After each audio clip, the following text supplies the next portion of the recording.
Some comets tumble quietly, some flare and fade, but one visitor did something that breaks the script. 3i Atlas seemed to hit the brakes on its way toward the sun, then changed its mind and sped up. First, the glow faced the sun, as if fighting gravity. Weeks later, the tail swung the other way, like a rule-abiding comet. Camera trick or genuine physics twist? 2 images say the latter.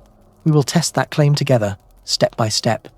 Stay with me, tap like, and subscribe so you do not miss what the next frames reveal. You and I have seen plenty of dramatic comet pictures, but this is different. In late July, a Hubble photograph shows a compact sunward glow that does not match the usual away from the sun tail. By early autumn, a separate telescope captures the same object now throwing material outward, the classic behavior every sky guide teaches.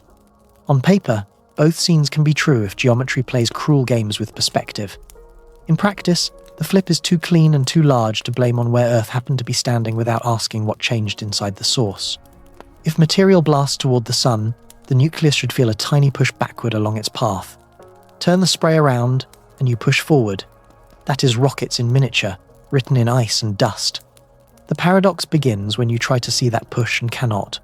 Across weeks of tracking, the orbit mostly hugs the prediction set by gravity alone. That leaves 3 families of ideas. The body is so massive that small thrusts do not move it much. Multiple jets cancel one another, or we have misread the kind of emission and how it acts. Before we chase extraordinary possibilities, we give the ordinary its best shot. Different ices wake at different distances from the Sunday. Carbon dioxide lifts off when the light is still faint and drags bright, fine grains that can build a sunward spike.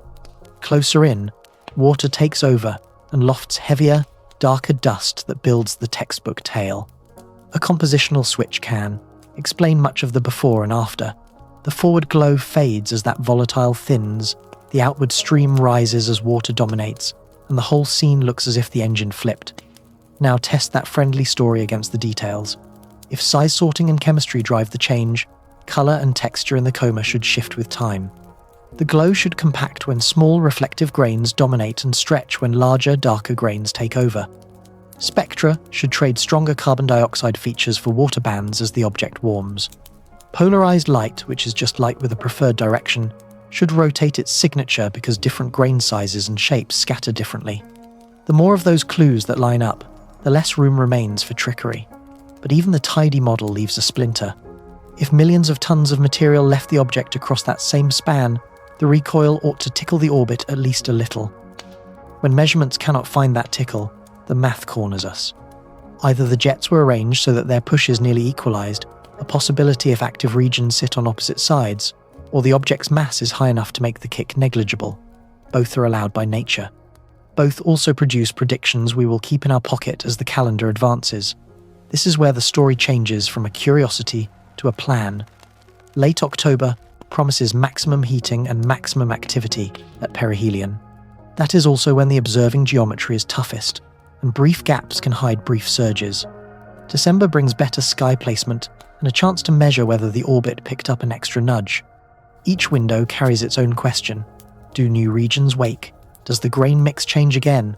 Does a non-gravitational term finally appear in the fits? The answers will not need faith, only patience and cadence. I will not ask you to take my word for anything. We will keep guesses in one box and evidence in another, and we will only let them touch when the data force it. If the clean, conservative narrative keeps winning, that is a good outcome. We learn how interstellar ice layers behave under a new kind of solar stress. If it stumbles, if the orbit or the spectra do something odd, we follow that thread as far as it will go without pretending we already know how the story ends. So yes, this began with a picture that seemed to face the sun, and another that looked like a different comet entirely. It turns out, both can be true without breaking any laws. The question is whether the change came from our moving viewpoint or from a switch inside the object. That is where we go next. We slow down, we draw the geometry, we compare like with like, and we see if the flip survives the corrections. If it does, then a sunward break and an outward push is not a headline, it is a clue. Picture this in your mind.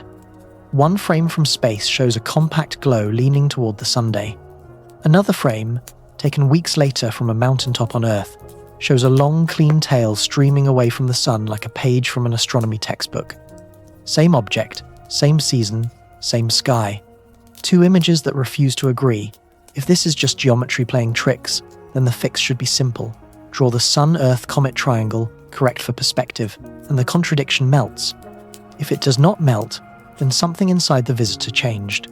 Start with the Hubble scene in late July. Hubble's eyes are outside the atmosphere, so the view is sharp and steady. What you see is not a long ribbon tail, but a bright sunward haze, tight to the head of the object, as if light were piling up on the forward side. It looks wrong because we carry a rule in our heads. Solar radiation pressure pushes dust away from the Sunday tail's point outward. When the picture defies the rule, we ask whether it is really showing a tail at all, or a different phenomenon with a tail's costume. Now jump to early autumn with a medium-sized observatory under dark northern skies. The Nordic Optical Telescope records a more familiar shape. The glow around the head is softer. A measurable stream pulls away from the sun and lengthens night by night. It is not an instant switch, more like a dial turning. The sunward brightening fades as the anti-solar feature grows. If you stack the nights like a flipbook, the direction of visible flow seems to cross from one side of the compass to the other. Could Earth's motion explain the flip? As our planet moves along its orbit, our line of sight through the coma and dust sheet changes. If we cross the plane of the comet's orbit, material that actually trails behind can project, for a brief interval, as a forward spike. That is the classic anti-tail illusion. It has fooled observers before. The cure is straightforward. Place small arrows for Sun, Earth, and object on each date. Compute the phase angle, which is simply the Sun to comet to Earth angle that sets how light scatters. Lay those little skyplane vectors over the images and ask the honest question, does projection alone generate a sunward enhancement of that size? When you do that exercise, some of the weirdness evaporates, but not all. The geometry helps, yet the magnitude of the forward glow in the July frame still asks for more than orientation. Forward, scattering by very small bright grains can boost sunward brightness when the phase angle is right. That is a real effect. But the scale of the change between late July and early autumn, along with the evolving texture of the coma, points to a changing source, not simply a changing view. There is another clue hidden in the shape.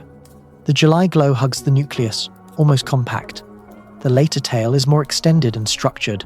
Small icy grains set free far out from the sun can flash bright and die fast, staying close. Larger, darker grains released closer in survive longer and drift farther, building a classic tail that stretches. That is not just a photographic mood shift. It is a fingerprint of different grains born in different regimes. Still, careful people demand a second and third check. Could instrumental quirks fake the forward glow? Hubble tracks moving targets by slewing during exposure so stars streak and the comet stays still. If that rate were off, the head could smear in a way that mimics a wedge toward the Sunday. Teams look for exactly that failure and do not find it.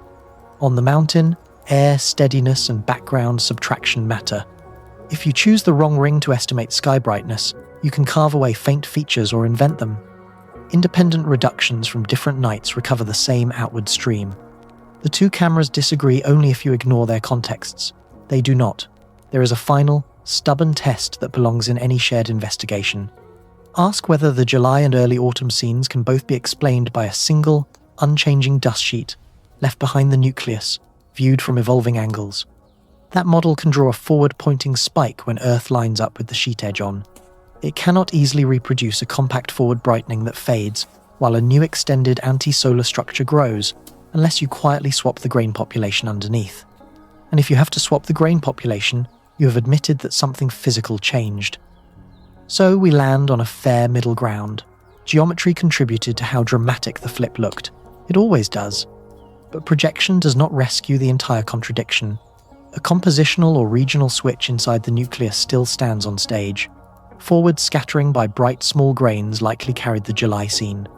A rise in water-driven dust and larger grains built the later tail. The pictures did not lie. They were telling us that conditions at the source were evolving in real time. Where does that leave us? With a clean mandate, keep treating images as measurements, not posters on a wall. Continue to overlay geometry so we never fool ourselves. And tie color, polarization, and spectra to each frame, so changes in texture and chemistry stand or fall with the pictures. If we do that, the next time two photographs refuse to agree, it will not be a mystery, it will be a message. Imagine a snowball full of pores and veins, that wakes up as sunlight warms it. Gas trapped in the pores escapes. Dust rides that gas like passengers on a fast-moving train. Every bit of material that flies off pushes back on the body that launched it. That is momentum in action. You feel it when you step off a boat, and the boat slides the other way. A comet feels it when gas jets leave the surface. The direction of the spray matters. Point the spray toward the sun, and you slow your orbital motion a little. Point it away, and you get a small forward shove. Now give that snowball a name. 3I Atlas, wrap it in a thin atmosphere of its own making. That is the coma. You can think of the coma as a fuzzy glow where sunlight bounces off dust and where molecules emit their faint signatures. Beyond the coma, sunlight pushes the tiniest grains into a long streamer. That is what our eyes call a tail. The tail is not a solid flag. It is a moving crowd of particles that are being sorted by sunlight. Small grains feel the push more than big grains. Big grains lumber and stay close. Small grains zip and paint a line. There is a second trick that confuses the picture. When Earth lines up just right with the comet's orbital plane, dust that trails the nucleus along its path can seem to point forward for a while. That is an anti-tail pattern. It looks like a sunward spike, yet it is really a sheet of dust tilted in 3 dimensions and projected into 2. This means not every forward feature is a literal sun-facing jet. Some are geometry in costume. To separate costume from reality, you follow the dates, track how the sun and Earth move on the sky, and ask if the feature keeps obeying the same projection math. Back to engines. A comet engine is not a metal nozzle. It is the patchwork of active regions. Sunlight warms one face, then another as the body rotates. Gas slips through cracks. Some vents are wide and soft, some are narrow and punchy. If vents spray in several directions at once, the pushes can cancel. The nucleus still loses mass, yet the center of mass feels almost no net shove. That is the cancellation path. It explains how an object can shed enormous material and still fly a track that matches gravity with only tiny deviations. Another lever is size. If the nucleus holds tens of billions of tons, then small continuous thrusts barely move it. Picture trying to push a freight train by hand. You can feel the push in your muscles. The train does not notice. Comets are not freight trains, but the idea scales. The heavier the nucleus, the smaller the acceleration from a given mass flow and exhaust speed. Exhaust speed matters because faster gas produces more thrust for the same amount of material. Carbon dioxide tends to rush out faster. Water vapor is gentler. That is why a switch in volatiles changes not just the look, but the push. Rotation turns the problem into a dance. If one jet points sunward when a certain face is lit, then a half turn later that jet points somewhere else. Observers often see spirals or fans that unwind as the body spins. From night to night, these patterns build and fade. The key is whether the preferred direction of emission, averaged over a full rotation, leans one way more than another. If the average leans sunward, you expect a braking effect. If it leans outward, you expect a forward kick. If several regions balance out, you expect very little net change in motion. How do we see that kick? We do not strap a speedometer to the nucleus. We measure position again and again and compare those positions to a pure gravity path. The tiny differences are called residuals. If residuals line up in a consistent way over weeks, a small non-gravitational term is at work. If residuals remain scattered inside the noise, the engine either cancels itself or the body is simply too massive for the kick to matter. For 3I Atlas, the residuals have hugged the noise floor so far. That is why the jet flip seen in pictures is a paradox only if you assume a strong unbalanced push. There is also grain behavior to fold in. Small bright grains scatter light forward very well. When the angle between sun, comet and Earth is right, that forward scattering makes the near sunward side of the coma look extra bright. It can mimic a push even when the net force is tiny. Later, when heavier, darker grains dominate, the brightness shifts outward and the tail looks longer and cleaner. The look changes a lot. The push can change very little. This is the quiet heart of the story. Appearance and acceleration are related, yet they are not twins. So when you hear that the glow faced the sun in July and the tail streamed away in early autumn, you now have the tools to pass it. A real sunward jet would break the motion a bit. An anti-tail illusion would not. A grain population that favors forward scattering would brighten the forward side without much push. Multiple active vents could cancel one another's force even while painting very different shapes across the sky. A very heavy nucleus could shrug at all of it. The pictures show flow directions. The orbit tells you whether the flow added up to a shove. From here, our job is to match look to motion. If the average push flipped as the images imply, the post-perihelion fits should begin to whisper it. If the fits stay quiet, the engine either cancelled or the train was too massive to budge. That next set of measurements will not just answer a physics question. It will decide which story carries the weight in this case. The nature of the engine is not guesswork. It is written in the combination of shape, colour, spectrum, and the smallest drift in position over time. The pictures look like a jet flip. The orbit did not seem to care. That mismatch lives in the numbers, so let us put them on the table in clean human terms. Across late summer into early autumn, 3i Atlas shed on the order of a few million metric tons of material. Imagine 3 skyscrapers worth of mass turning into gas and dust and leaving. Every kilogram that departs leaves with speed. Every departing kilogram tugs back on the nucleus.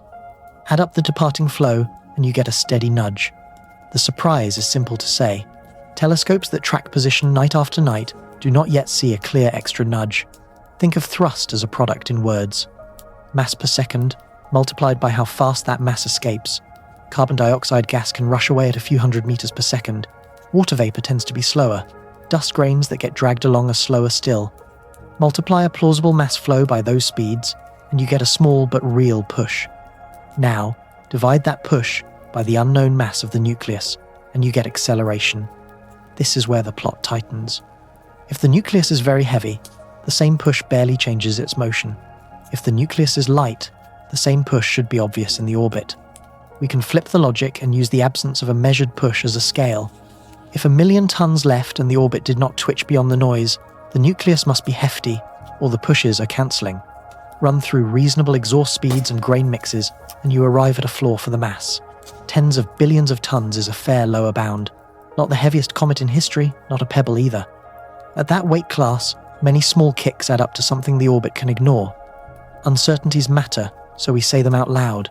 We do not know the exact pace at which gas escaped on every date. We do not know how much of the outgoing mass was gas and how much was dust. We do not know how focused the active vents were. A narrow jet that fires like a hose concentrates push in one direction. A wide, soft vent spreads the force. Different choices in that menu change the thrust and therefore change the mass you infer from a quiet orbit. Honest ranges span a factor of a few. Rotation complicates the arithmetic in ways that help silence the net push. Picture 2 active regions on opposite sides of a spinning body. As one faces the sun and sprays outward, the other rotates into shadow. A half-turn later, the roles swap. Over a full day, the paired pushes can cancel to within a small remainder, even though the coma glows and the tail grows. Add a third vent, and you can tune the cancellation even finer. You could lose mountains of material and still fly, the path gravity writes for you. There is also the visual trap built into forward scattering. In late July, very small bright grains near the head can throw extra light toward the viewer when the geometry is right. The glow looks punchy and sunward, even if the push is tiny. Later, as larger, darker grains dominate, the light shifts outward, and the tail looks disciplined. The look changes dramatically. The numbers behind the push can remain small. The orbit listens to the numbers, not to the look. Astrometry is why we can make these claims without touching the object. Observers fit a purely gravitational path to positions on the sky. They look at the little differences between prediction and reality. Those differences are called residuals. If a real non-gravitational term is present, residuals line up in a direction and grow in a pattern across weeks. If residuals scatter like popcorn around zero, the extra term is too small to trust. For 3i Atlas, the residuals have been shy. There is structure in places and nights when conditions are hard, but the headline remains the same. No confident extra push so far. The calendar gives this math a second act. Near perihelion heating peaks and dormant patches can wake. If new vents turn on, the mass flow can surge and the balance can break. That is when a non-gravitational term might finally rise above the noise floor. After perihelion, as the geometry improves and cadence tightens, even a small steady acceleration can emerge from the fits. If it does, the argument about mass and cancellation sharpens into numbers with error bars. If it does not, the heavyweight or balanced engine explanations keep winning. A final point keeps the story honest. When we say millions of tons, it sounds like an absolute. It is not. That figure walks on assumptions about how bright dust is, how big typical grains are, and how efficiently sunlight turns mass into light in our telescopes. Teams bracket those assumptions by measuring color, by comparing different filters, and by checking against comets whose dust properties are better known. The bounds may be wide, but they are not infinite. Within those bounds, the central claim holds. The numbers behind the glow do not yet force the orbit to change, so the numbers did not budge the path in summer, they might in winter. Or they might simply write down the mass of a visitor large enough to ignore its own breath. Either way, the arithmetic is not going away. We will keep laying it beside the pictures so that appearance and motion converse instead of argue. If the push finally shows, we will hear it in the residuals. If it stays quiet, then 3i Atlas is teaching a quieter lesson about how much a heavy multi-vent engine can lose without stepping off the chalk line gravity drew. We have a puzzle that refuses to sit still, so we give it 3 chairs and ask each explanation to speak. First seat, the heavyweight. If the nucleus carries tens of billions of tons, then even a months-long breath barely nudges its motion. The glow can change shape and color, while the path stays glued to gravity. Second seat, the canceller. If several active regions fire in different directions across a full rotation, their pushes average close to 0. The coma can be loud and still the sum of forces is quiet. Third seat, the unknown mechanism. If neither mass nor cancellation fit all the details, maybe there is a process we have not catalogued that can reverse the visible flow without leaving a clear dynamical scar. Each chair comes with predictions that we can test. The heavyweight expects dignity.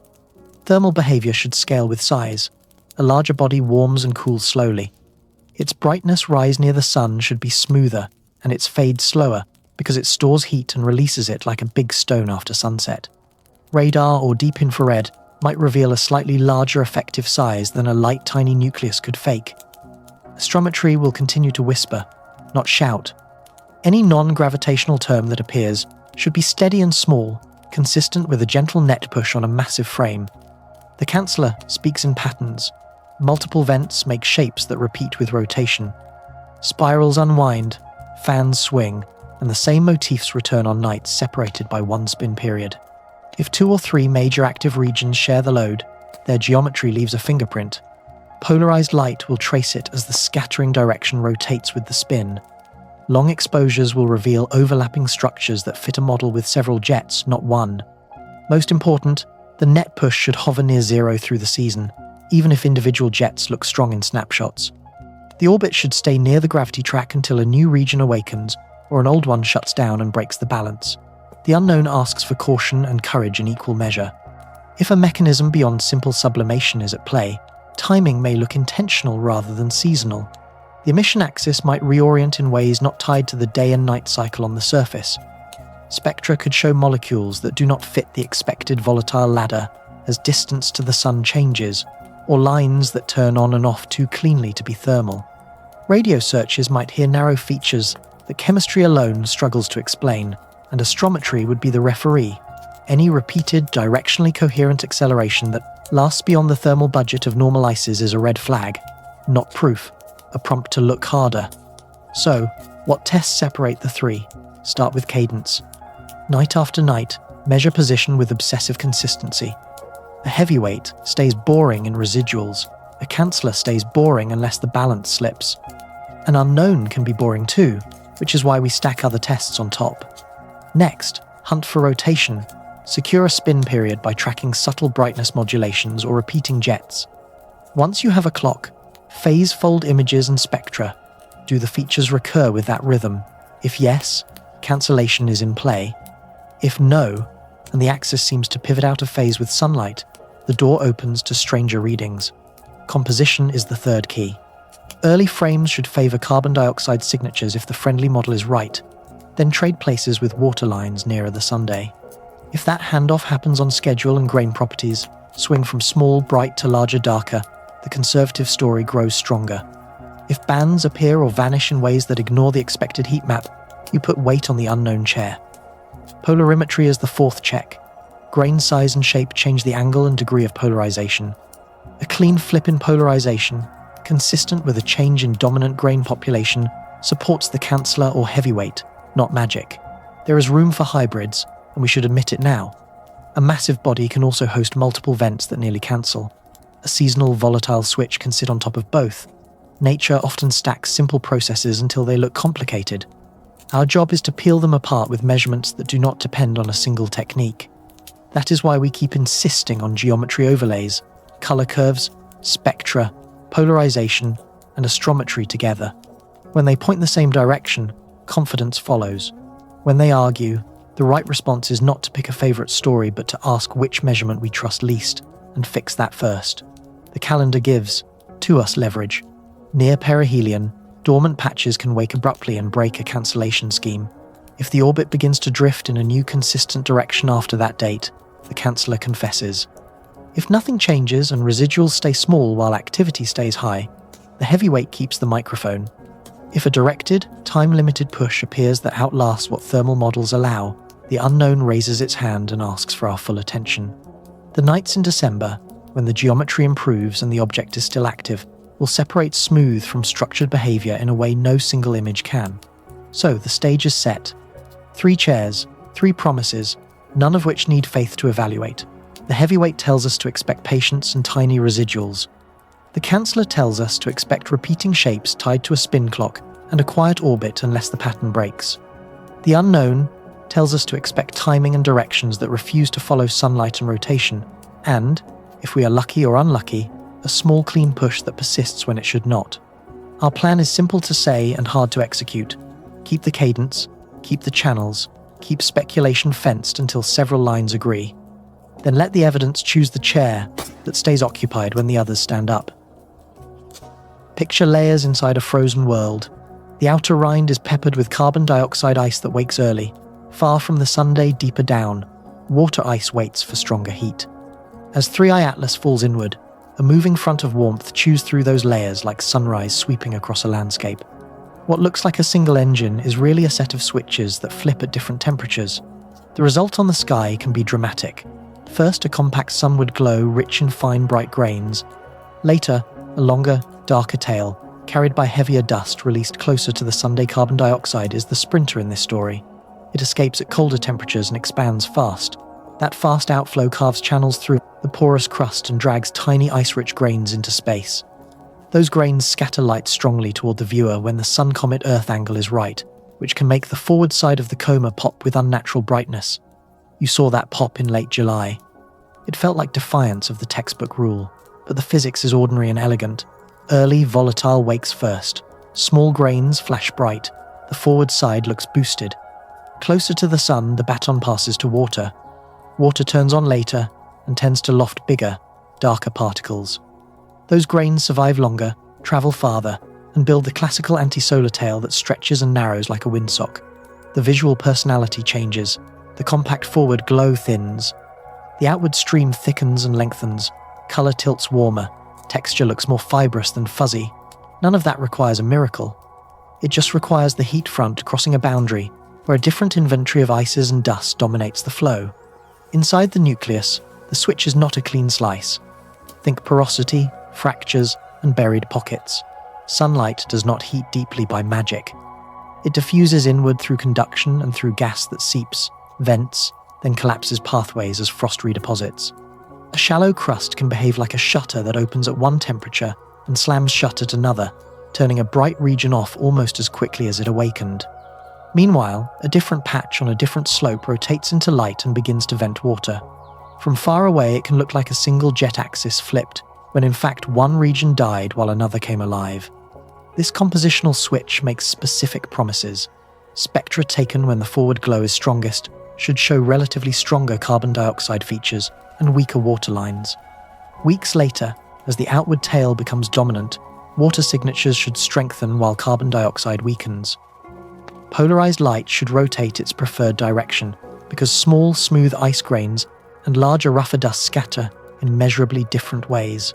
The coma's color index should shift as the grain population changes.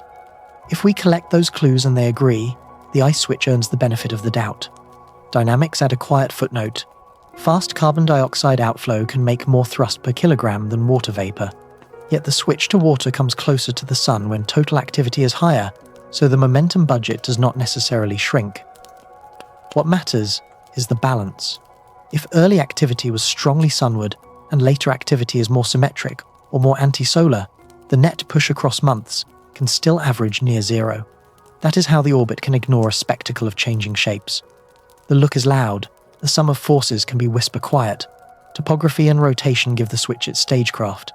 Cliffs shadow valleys, basins trap gas until pressure ruptures a weak roof. As the nucleus spins, these features walk through sunlight and darkness. If the carbon dioxide layer near the surface is thin, it can be exhausted quickly. The water layer beneath does not simply take over in place. It erupts where fractures link the deeper reservoir to space. On a lopsided body, those fractures may live on the far side. To a distant camera, that change of address reads as a flipped jet, even when the underlying cause is a traveling thermal wave and a shifting map of cracks. Are there edge cases? Absolutely. Some comets carry abundant carbon monoxide that can mimic or mask carbon dioxide behavior. Some develop hardened crusts that choke flow until gas pressure finally wins in a short outburst. Some show seasonal effects tied not just to distance from the sun, but to the tilt of their spin axis, so that one hemisphere dominates before perihelion and the other after. Each wrinkle changes the timing and the look of the switch, yet the central idea holds. Different ices turn on at different heats, and they drag different dust with them. So what could falsify the ice switch? If the forward brightening returned at a time when geometry and phase angle say it should not, if the spectra refused to trade carbon dioxide for water as the object warmed, if polarization stayed flat while the coma's texture and brightness map told us the grain population changed, or if a directed non-gravitational push appeared that outlasted any plausible thermal driver, those outcomes would turn us back toward more exotic readings. Until then, the compositional frontier remains the simplest map that fits the terrain. A layered visitor approaches the Sunday. An early, fast volatile lights the foreground, and bright grains do the brightest thing they know how to do. Later, water-driven dust builds a long tail that points the way the physics of sunlight demands. The camera sees a flip. The nucleus simply followed its recipe. In the next window around perihelion, and just after, we will look for the promised handoff in spectra and in polarized light. If the handoff arrives on time, the switch inside the ice will have spoken plainly. Start with a handful of dust. Not all grains are equal. Some are tiny, like smoke. Some are chunky, like sand. Sunlight treats them differently. Small, bright grains feel the push of light almost as strongly as the pull of gravity. Large, dark grains feel gravity far more and light only a little. The sky writes that difference in shape. The tiniest pieces sprint outward and sketch a straight tail. The heavy pieces loiter and draw a thicker, slower plume. 3i Atlas put both on stage, and when the cast mix changed, the picture changed with it. There is a simple way to think about the contest between light and gravity. Imagine a number that rises when sunlight matters more and falls when gravity wins. Tiny grains have a high number. They act like glitter caught in a beam. Big grains have a low number. They act like pebbles in a stream. That single idea explains why comets can show a razor tail and a fuzzy halo at the same time. The halo is nearby traffic. The razor is a highway of fast movers kicked hard by light. Now, add one more optical trick that fools honest eyes. Forward scattering. When small, fresh, bright grains sit just off the line between the sun and the viewer, they throw extra light in our direction. The glow on the sunward side of the head gets a boost that can look like a physical jet aimed at the Sunday. It might be. But it might also be an optical amplifier working on a compact cloud of tiny grains very close to the nucleus. Phase angle matters here, the angle at the comet between the sun and Earth. When that angle is right, the forward side of the coma pops. Tie that back to the two photographs that refuse to agree. In late July, if 3i Atlas was releasing a flood of very small icy grains, forward scattering could punch up the brightness on the sunward side and compress it into what looks like a tidy wedge. Weeks later, if the grain factory pivoted to larger, darker particles lofted by water vapor, the amplifier turns down. The brightness shifts outward, the textbook tail takes over. From our seats at home, it feels like a jet flipped. Inside the physics, the audience simply rotated from the glitter section to the gravel section. Grain lifetimes add another layer. Tiny ice grains near 1 astronomical unit from the sun can sublimate quickly. They brighten and die close to the source. That keeps the forward enhancement tight and compact. Larger refractory grains, with little ice to lose, hang around. They drift and build long structures over many days. Change the mix. and you change both the texture of the coma and the length of the tail. The camera reads that texture faithfully. The orbit does not have to respond in kind, because the net push can still average small when many directions are active at once. If size sorting and forward scattering are the culprits, the coma should whisper clues beyond shape. Color can drift. Small clean ice grains scatter bluer light. Touch more efficiently. Larger dust can redden the glow. Polarized light should rotate as the dominant grain size and surface roughness change. Photometry with different filters should catch the handoff as the sun warms the nucleus and the dust recipe evolves. None of these checks require exotic tools. They require cadence, care, and the discipline to compare. Like with like, there are pitfalls. A large dust sheet left along the orbit can project into a sunward spike for a few nights when Earth crosses the plane of motion. That is the classic anti-tail geometry. The cure is to overlay the Sun, Earth, and comet positions for each frame and ask if the spike aligns with the dust plane on those dates. If it does, geometry is doing some of the work. If a strong forward enhancement lingers when the geometry says it should fade, small fresh grains and forward scattering are likely at play. We should also talk about speed at release. Gas drag kicks small grains fast. Larger grains leave more slowly.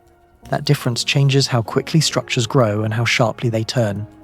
In late July, a compact bright wedge near the head implies many fast, tiny grains.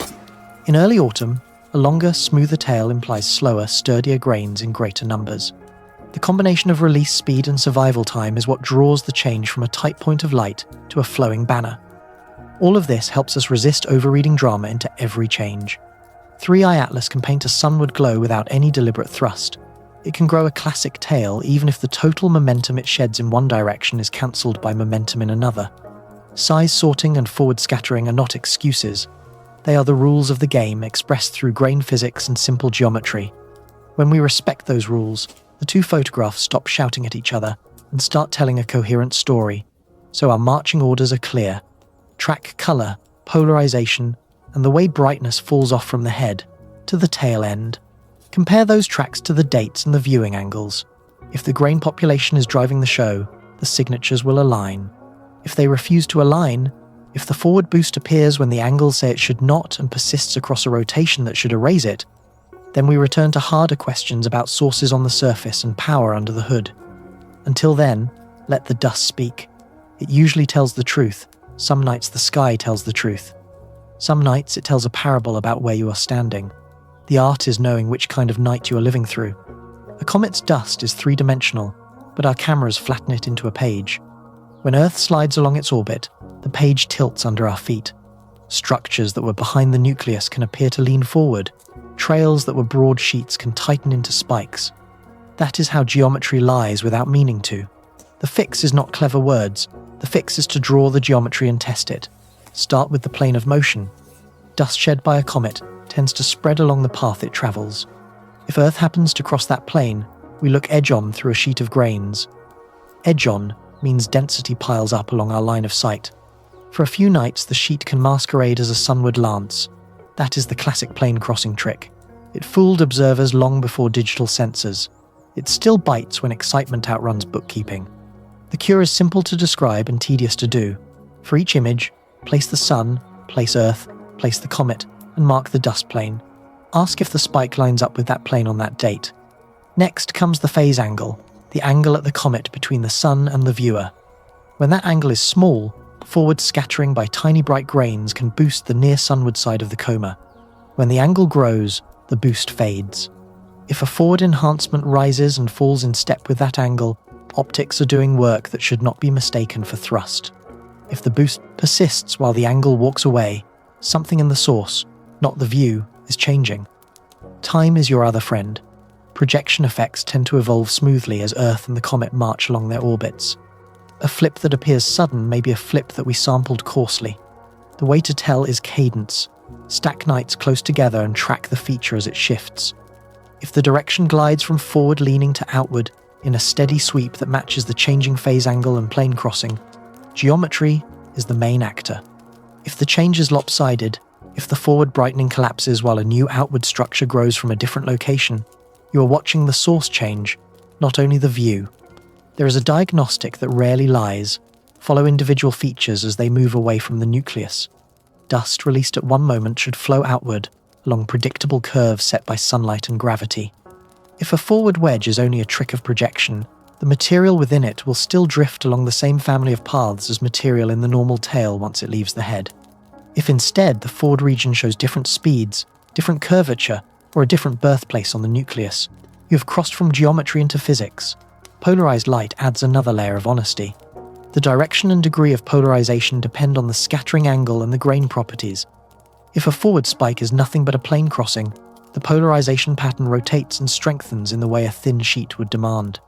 If the pattern changes in a way that requires a different grain mix or a different ejection direction, then the source is doing something new. You do not need heavy math to grasp this. Light waves prefer to vibrate in certain directions when they bounce off certain surfaces. Measure that preference as the geometry changes, and the story becomes much harder to fake. Instrument quirks deserve their day in court.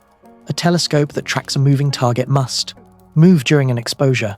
If the rate is off, the head can smear. If background subtraction is clumsy, faint fans can be erased or invented. The antidote is independence. Different instruments, different nights, different reductions.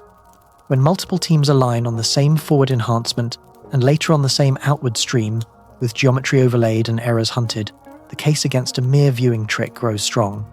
Now, return to 3i Atlas with these tools in hand. The July scene shows a compact forward glow near the head. The early autumn frames show a longer, cleaner, outward tail. Plane crossing can explain part of the drama, and forward scattering can explain part of the brightness. Yet when you overlay sun, earth, and object and watch the flipbook night by night, a residue remains that geometry cannot swallow. The forward wedge fades faster than the viewing angles would demand.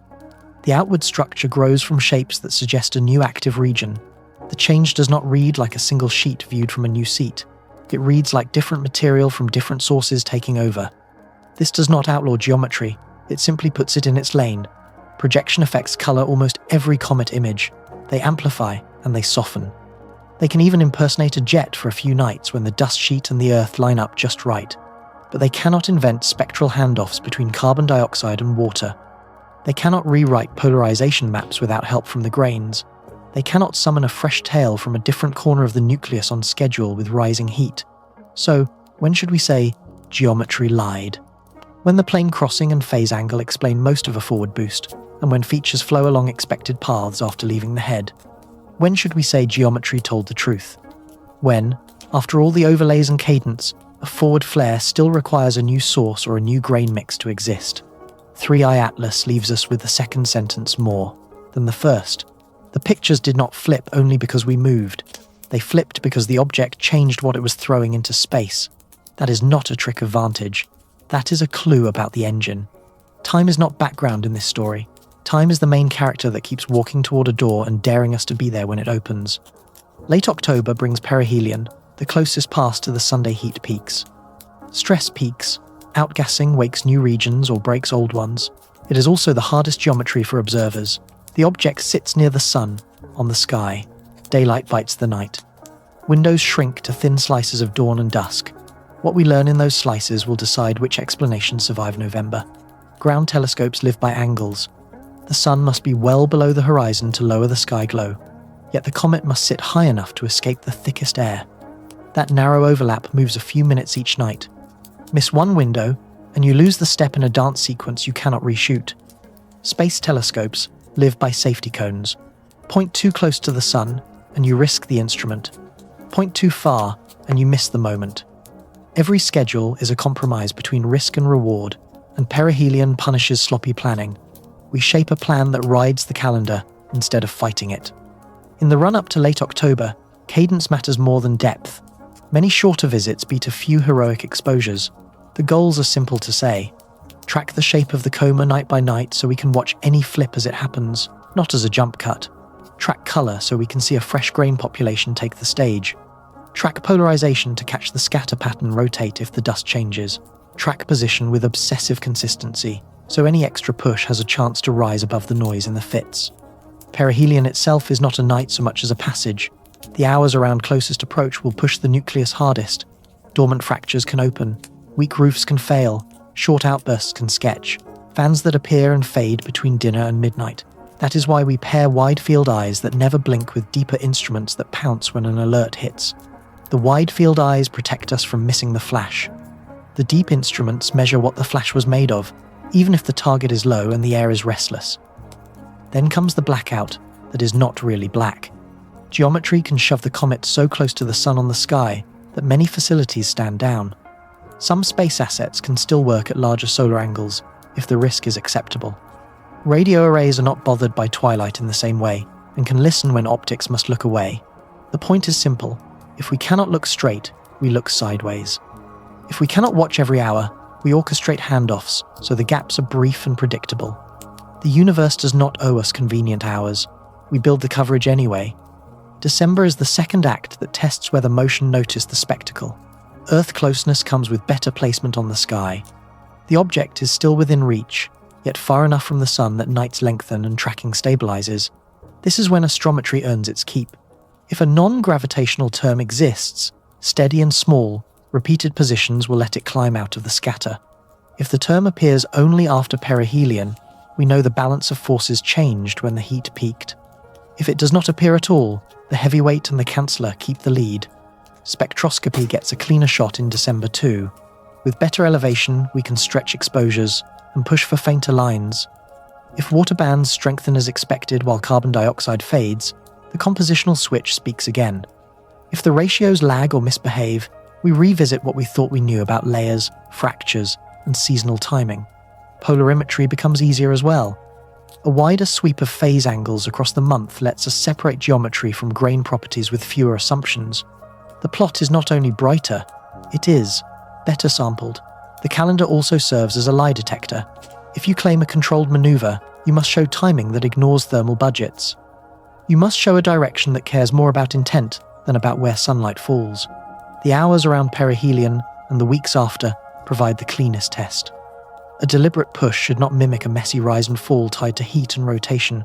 A natural engine can be weird, but it still obeys the clock that the sun hands it. December gives us that clock with fewer missing ticks.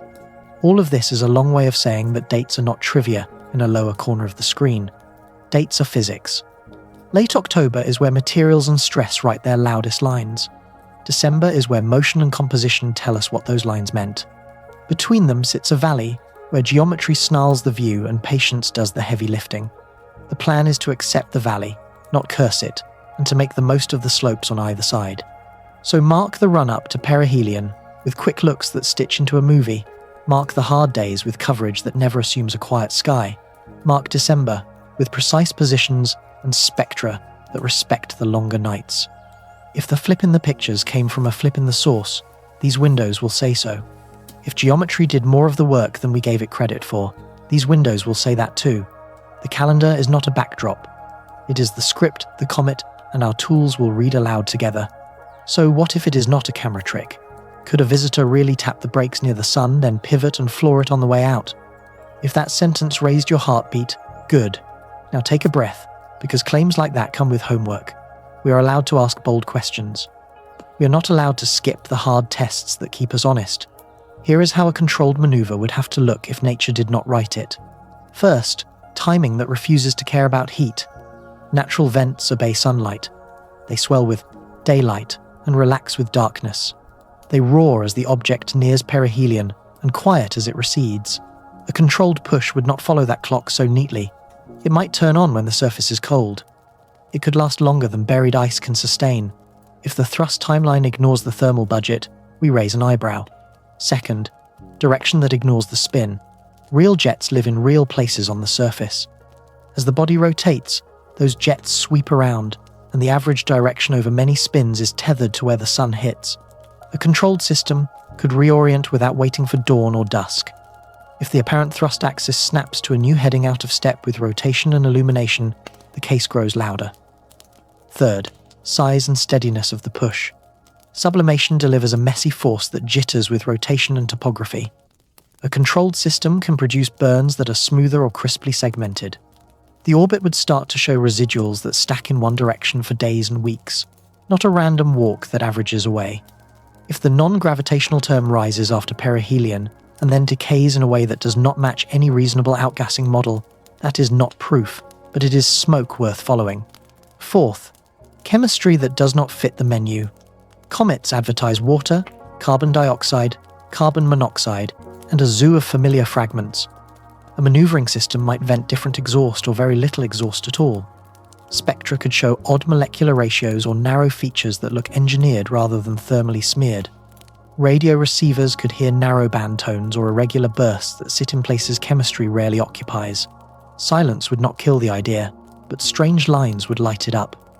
Fifth, repetition. A single odd push can be an outburst. A pattern of pushes that repeat with no respect for the solar clock begins to look like decisions. If we saw, for example, a breaking episode that held through the days before perihelion and then a forward episode that began on schedule with closest approach and persisted long after heat should have faded, the choreography would demand an explanation beyond layers of ice. Now the harder part. What would falsify the controlled maneuver idea? If every brightness change, every jet direction, and every spectral ratio falls in line with rising and falling heat. If the non-gravitational term remains tiny or zero, even when activity peaks.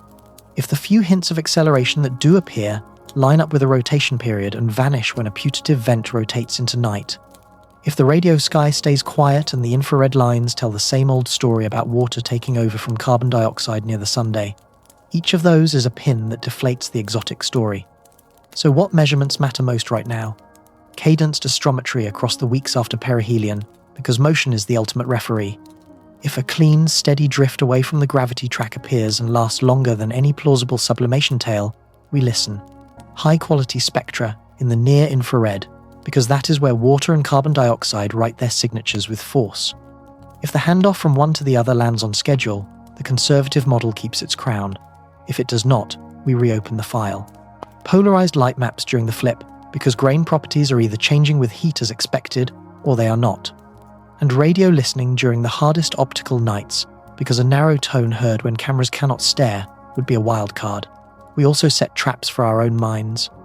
We require independent teams to process the same nights. We compare reductions that make different choices about background and tracking. We keep an eye on the seductive pull of story coherence, that human urge to prefer a dramatic arc over a messy truth. If a spectacular claim depends on a single image, or a single telescope, or a single person's pipeline, we slow down. If several lines converge from different tools, we lean in. There is one more rule that matters to anyone who cares about both wonder and rigor. Assign your probabilities in public and let them move with the data. Before perihelion, the natural explanation deserves most of the weight, because history says most anomalies become ordinary under better light. After perihelion, if the orbit whispers a steady extra shove and the spectra misbehave, and the jet axis refuses to honour the spin, that weight shifts. Not to certainty, but to a serious possibility we now have to entertain. So could this be a manoeuvre? Yes, in the sense that physics allows systems to thrust in space, and we know how to recognise thrust when it leaves fingerprints in motion and light. Not yet, in the sense that the fingerprints are faint or absent so far. The honest posture is to keep the door cracked, not flung open, and to stand beside the hinge with more tests. If the strange path is real, it will keep being strange under better measurements. If it is theatre performed by ice and dust, the act will fall apart in December. Until then, we walk the line together. Keep curiosity high, keep standards higher, ask bold questions with humble methods. And let the evidence, not the adrenaline, decide whether this visitor braked on purpose or just looked that way from our moving seat. How do you weigh a whisper in space? You do it by asking the universe the same question again and again, and listening for the softest change in the answer. That is astrometry in plain clothes. Take an image, fit the stars to a precise map of the sky. Find the comet's center to a fraction of a pixel, write down where it is, come back tomorrow, do it again. Then ask a simple, ruthless question. If gravity alone were in charge, where should the comet be tonight? Subtract the prediction from the measurement. The leftover is a residual. Residuals tell the truth when everything else is yelling. Residuals are fussy creatures. They hate sloppy clocks, bad focus, and wind. They hate uneven, tracking where the telescope slips a hair and stretches the comet into a tiny streak. They hate bright moons and thin clouds, so teams fight for hygiene. They calibrate the detector so every pixel value means what it should. They lock exposure times to avoid trailing. They use many reference stars, not a few, so the coordinate grid is tight. Each night becomes a ritual of removing excuses before the numbers arrive. Once the excuses are gone, the model steps in. The simplest path is gravity from the sun and the planets, plus light pressure on the dust, which does not move the nucleus much. Fit that to the positions. If the residuals bounce around zero with no pattern, stop there. If the residuals lean in one direction and keep leaning, add a tiny push to the model. Asteroid and comet fitters often split that push into 3 directions tied to the orbit. One points roughly along the radius to the Sunday. One points along the path like the direction of travel on a highway. One points sideways, out of the orbital plane. Each of those components can be positive, negative, or zero. Together, they describe a whisper of thrust, if it exists. Cadence matters as much as precision. A single beautiful night cannot prove a trend. 10 decent nights can, 20 are better. Patterns emerge only when the gaps are small. That is why December is golden in this story. Better placement on the sky means more usable nights in a row. More nights in a row means the fit can separate a real steady drift from random weather in the data. If a non-gravitational term wakes up after perihelion, we will not need a heroic exposure to find it. We will need patience and a clean routine. There is a trick to not fooling yourself when you finally add that tiny push. Do not tell the fit which way you want the drift to go. Let the data pick the direction. If the preferred push points vaguely away from the sun and grows in step with the rise of a classic tail, you have a normal outgassing story. If the preferred push points sunward for weeks and then flips outward on a schedule that lines up with the imaging flip, that is a richer tail. If the preferred push refuses to settle, dancing as your assumptions change, you do not have a detection. You have appetizing noise. Rotation tries to get in the way. Real jets pulse with day and night on the nucleus. That pulsing can smear the signal if you observe at random hours. The cure is to observe at many hours and many phase angles so the rotational noise averages out. If after all that the residuals still stack, you can be more confident that you are seeing a net force, not just the heartbeat of a spinning, venting surface. Do not forget the background. The stars are your rulers. If a few of those rulers are bent because of catalogue errors, or because they are doubled or variable, the grid you draw will be wrong in subtle ways. The defense is redundancy. Use a wide field when possible, bring many rulers to the job, and downweight the ones that misbehave.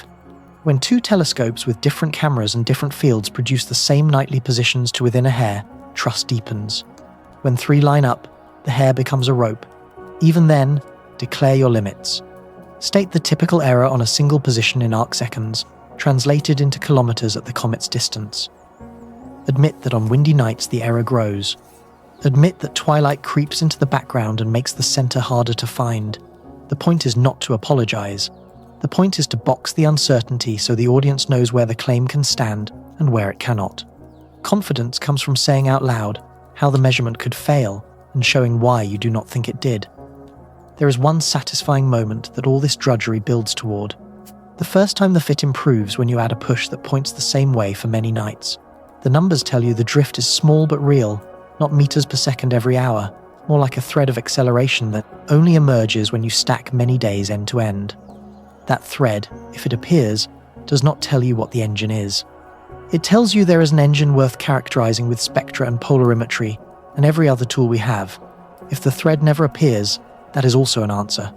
It says the spectacle in the images came from a change in what the visitor threw into space, not from a sustained shove that moved its path. So, measuring tiny pushes is not magic. It is repetition with guardrails. It is refusing to be impressed by a single glamorous frame and instead being impressed by small, stubborn differences that line up night after night. Do that well in December, and the orbit will either whisper, yes, there was an extra hand on the wheel, or no, gravity drove the whole way, and the rest was lighting. Either reply moves the story forward. Either reply tells us which questions deserve the next round of late nights. If you want the whole truth from a comet, you do not ask in only one language. Visible light tells you where the dust is. Infrared whispers what the gas is. Radio and millimeter bands can catch specific molecules shouting their names. Each window reveals a different layer of the same scene, and when those layers line up, the speculation loses its grip. Start with what our eyes see. Optical images map the coma and tail, the shape that dust draws as sunlight pushes small grains and lets big ones lumber. You learn about texture and structure, about fans that unwind with rotation, about a compact forward brightening that either is a jet or a trick of forward scattering. But optical light has a blind spot. Dust reflects sunlight without telling you which ices did the lifting. Two different volatile recipes can paint the same silhouette. Shift to the near-infrared, where molecules leave fingerprints. Water writes strong lines there. So does carbon dioxide and carbon monoxide. If the conservative ice switch story is right, the spectrum should evolve through the season. Earlier frames lean toward carbon dioxide, consistent with a volatile that wakes in the cold. Later frames lean toward water as the nucleus warms. The handoff does not have to be abrupt. It can smear across weeks, but it should move in one direction as the sun does its work. If it does, one major puzzle collapses into a sensible narrative. Infrared also opens a door to isotopes. Ratios of heavy-to-light versions of elements in water or carbon can hint at where and how the grains formed long ago. An interstellar visitor should not be expected to match the average recipe of comets born in our system. A mismatch does not mean anything exotic today. It means a different nursery. A match would be its own kind of surprise, a hint that planet building under distant suns can produce familiar outcomes. Now move farther out, to the mid-infrared where warm dust glows in its own right. Here you can weigh the dust without sunlight's reflection, confusing the issue. You can distinguish glassy silicates from darker carbon-rich material by the way they radiate. If small bright grains dominated in July, their thermal signature should look different from the larger, darker grains that took over later. That difference is not a metaphor. It is a change in the shape of the energy coming off the coma, and it grants us a second way to test the grain switch that the pictures suggested. Radio and millimeter wavelengths add sharp tools of their own. Hydroxyl fragments from water can be tracked in narrow lines. Carbon monoxide and other species sing at precise frequencies like notes on a piano. These lines can be measured even when the target sits low in bright twilight. That makes optical work miserable.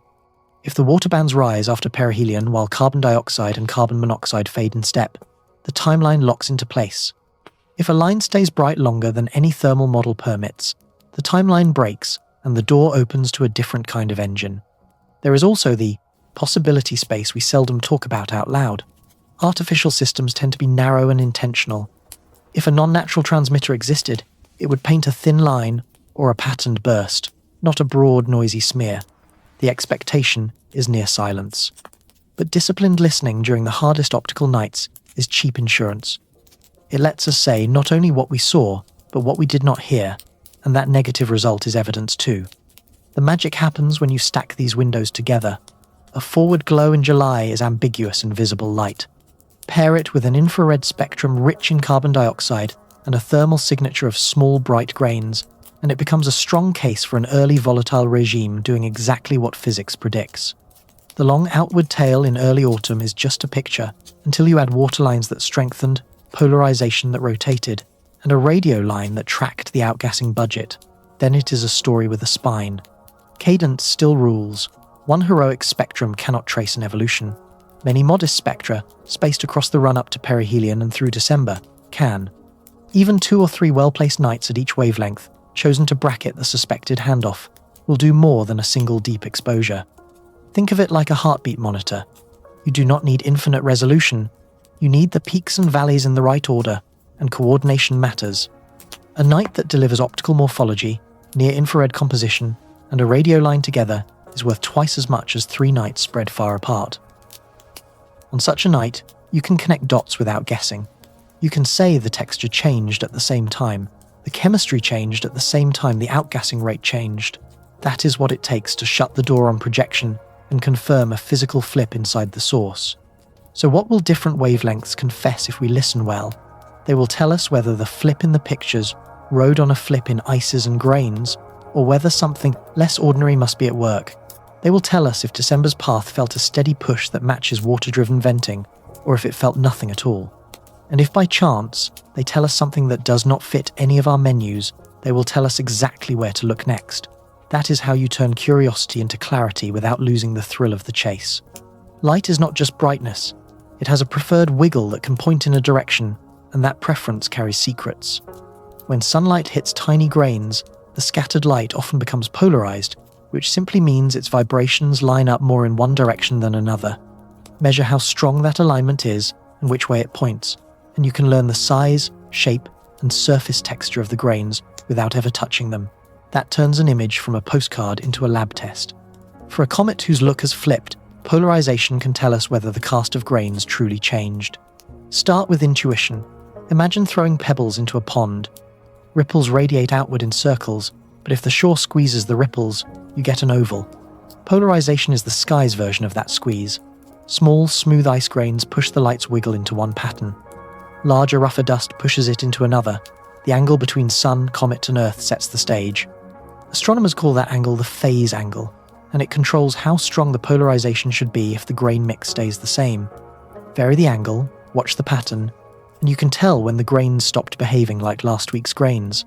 Now apply that to 3I Atlas.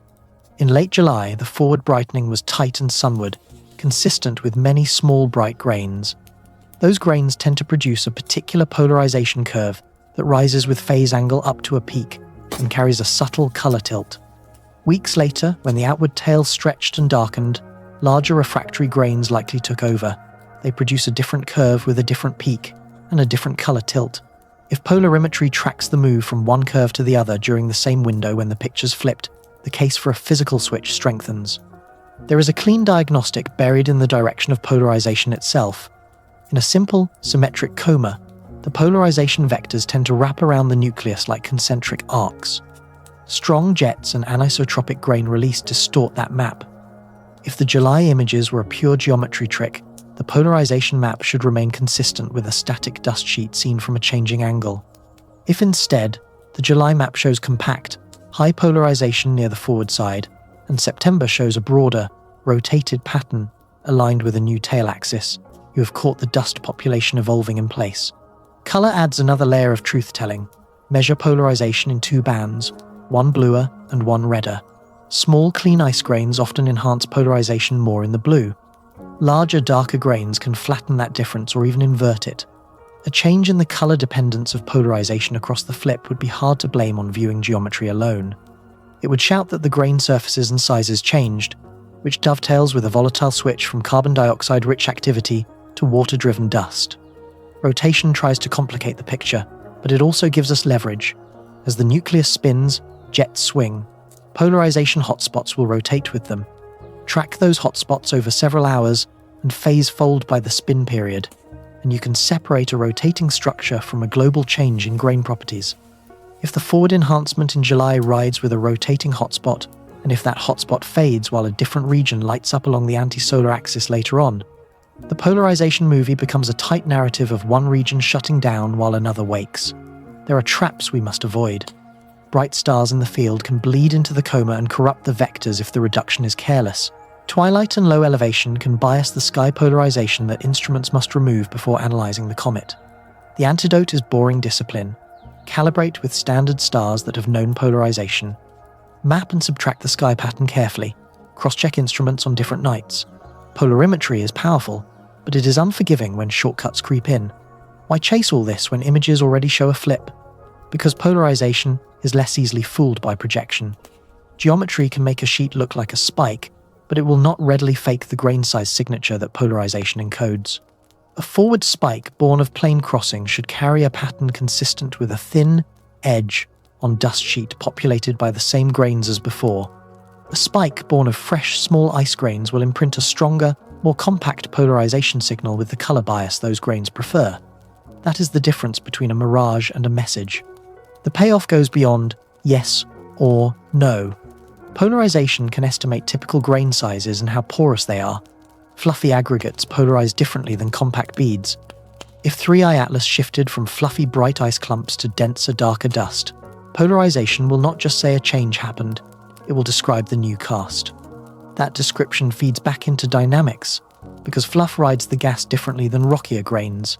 It feeds back into spectra, because fluffy grains offer more surface for molecules to cling to and release. So here is the plan in a single breath. During the suspected handoff, sweep the phase angle range as much as geometry allows. Take repeated polarization maps that track the vectors around the nucleus and down the tail. Measure in two colors to catch the grain size bias. Watch for rotating hotspots that mark active regions and for global shifts that mark a population change. Tie every map to a matching image, a spectrum if possible, and a precise position. When those layers stack, the flip stops being a debate about where we stood and becomes a measured change in what the comet became. If the vectors rotate and the color tilt swings in step with the images and spectra, the ice switch story gains the weight it deserves. If they do not, if the polarization acts as if nothing changed while the pictures keep flipping, the conservative story weakens, and the field must look harder at geometry we misread or at engines we did not expect. Either way, polarized light turns a hunch into a verdict. Let the wiggle of light point the way. Trust is earned in astronomy the same way it is in life. You compare stories from reliable witnesses, you look for the overlaps, and you press on any point that feels flimsy until it either holds or breaks. Telescopes are our witnesses. Each one has a personality. Space telescopes see sharply and never blink at clouds. Ground giants drink in photons by the bucket. Small, nimble observatories win on speed and cadence. None is perfect. Together they can be. Start with tracking. A comet is not a fixed dot. During an exposure, the telescope must follow it, not the stars. If the rate is off by even a tiny amount, the head can smear into a wedge and fool the eye. Space cameras like Hubble command precise rates and check them against the expected motion. Ground teams do the same, then test the result by coding images aligned on the stars and again aligned on the comet. A real jet looks different in those two stacks. A tracking error looks the same kind of wrong in both. Background is another troublemaker. The coma has no hard edge. Choose a background ring too close and you subtract comet along with sky. Choose it too far and you include faint stars and glow that push the numbers around.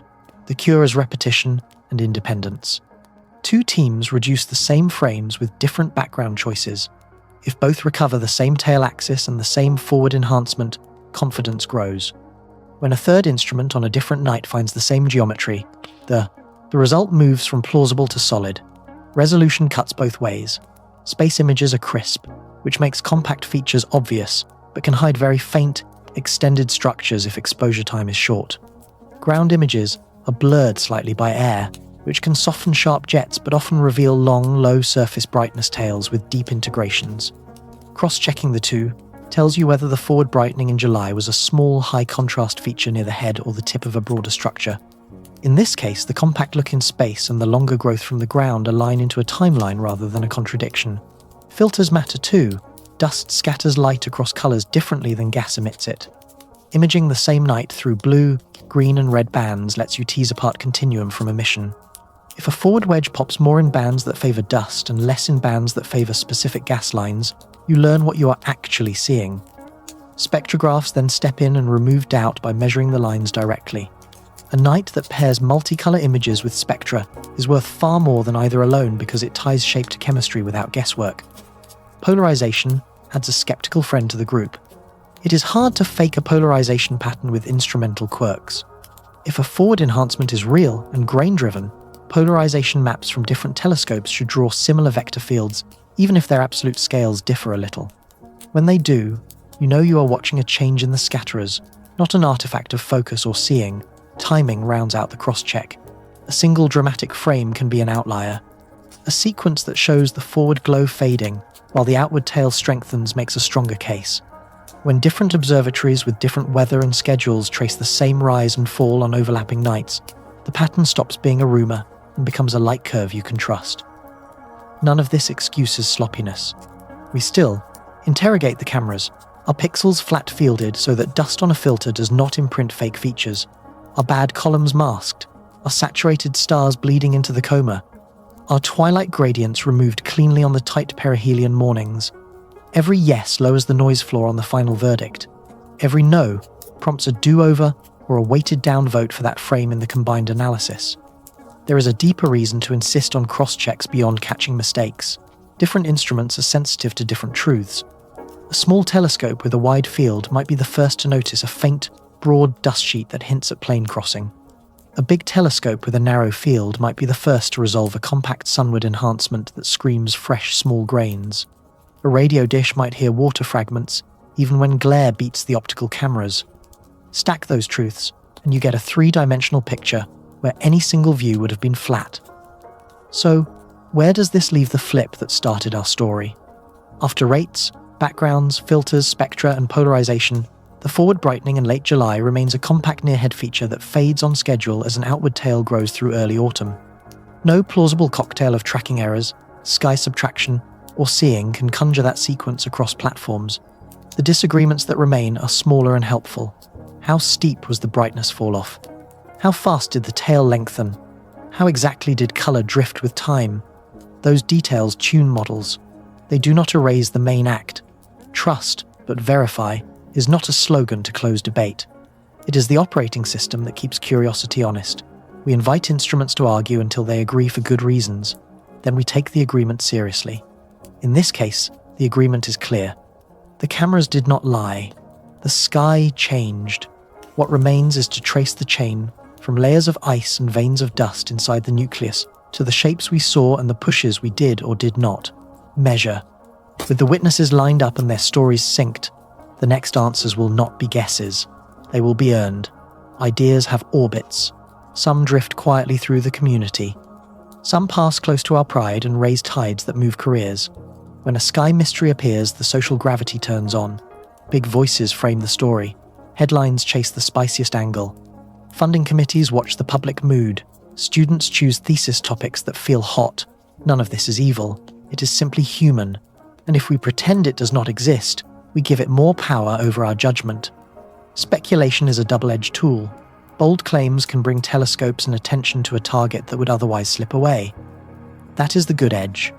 The other edge cuts trust when the data settle toward ordinary physics and the public feels whiplash.